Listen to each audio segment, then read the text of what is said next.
सुनो, अब हम समझते हैं मिक्स्ड ग्लैंड के बारे में, यानी मिश्रित ग्रंथि क्या होती है। मिश्रित ग्रंथि क्या होती है? अभी हम दो चीज पढ़े हैं, अंतःस्रावी ग्रंथि और बाह्यस्रावी ग्रंथि, इसके बारे में पढ़ चुके हैं। अब तीसरे नंबर पे आता है मिक्स्ड ग्लैंड यानी मिश्रित ग्रंथि। इसमें देखो भाई क्या पाया जाता है, इसमें एंजाइम प्लस हार्मोन्स दोनों पाए जाएंगे। इसमें एंजाइम प्लस हार्मोन्स दोनों पाए जाएंगे। देखो इसका सबसे बड़ा एग्जांपल आता है पेनक्रियाज। क्या आता है? पेनक्रियाज हमारे लेफ्ट साइड में पाया जाता है, यहाँ पे लेफ्ट साइड में पाया जाता है। ये हमारे शरीर का दूसरा सबसे बड़ी ग्रंथि है। सबसे बड़ी ग्रंथि कौन थी? लीवर। और दूसरे नंबर पे कौन आएगा? पेनक्रियाज आएगा। समझ में आ गया? सुनो, इस पेनक्रियाज से मैंने समझाया था डाइजेशन सिस्टम में कि 3 प्रकार के एंजाइम रिलीज होते हैं। नाम क्या है? LAT से याद किया था, लाइपेज, एमाइलेज और ट्रिप्सिन, यही बताया था। ये तीनों के बारे में डिटेल से पढ़ाया था उसमें। अब मैं यहाँ पे इसके बारे में नहीं बताऊंगा, इन तीनों के बारे में यहाँ पे डिटेल से नहीं बताऊंगा। यहाँ पे हमें पढ़ना है हार्मोन्स के बारे में। किसके बारे में? हार्मोन्स के बारे में।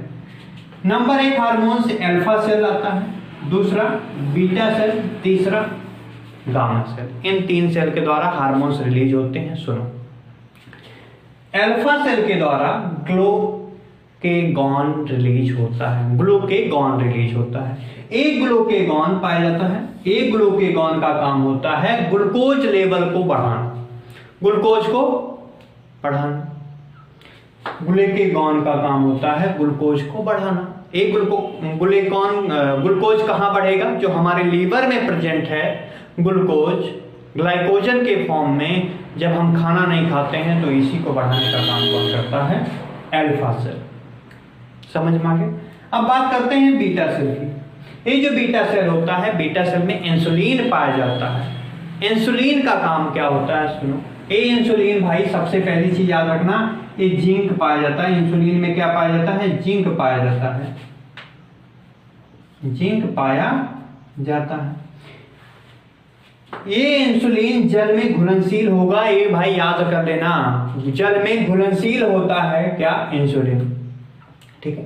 ये इंसुलिन लेवल क्या करता है? ग्लूकोज को कम करता रहता है।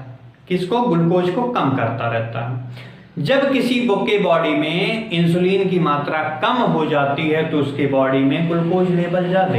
जब इंसुलिन कम तो एक बीमारी होती है, उसका नाम क्या है? शुगर। समझ में आ गया? हमारे बॉडी में शुगर की मात्रा बढ़ जाती है तो उसी का नाम क्या दे दिया जाता है? शुगर वाला बीमारी। किसकी वजह से हुआ? इंसुलिन की मात्रा कम हो जाने से। इंसुलिन कम होगा तो ग्लूकोज अपने आप बढ़ जाएगा। समझ में आ गया? यही एक प्रकार का क्या है? इंसुलिन एक प्रकार का प्रोटीन है। समझ में आ गया?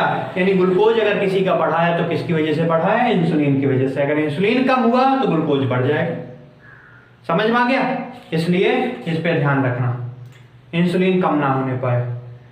तीसरे नंबर पे आता है गामा सेल। एक गामा सेल का काम क्या होता है? सोमैटोस्टेटिन हार्मोन्स रिलीज करता है। ये हार्मोन्स क्या काम करता है? ये हमारे बॉडी में ऊर्जा बनाने का काम करता है। जैसे ऊर्जा कैसे बनाएगा भाई?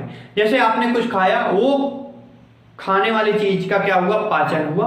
पाचन होने के बाद उससे ऊर्जा बनाएगा कौन? Gamma cell. कौन सा बनवाएगा? कौन सा हार्मोन? सोमैटोस्टेटिन नामक हार्मोन्स। ठीक है। ये हार्मोन्स ऊर्जा बनाने का काम करता है और उसके स्वांगीकरण करने का भी काम करता है। समझ में आ गया?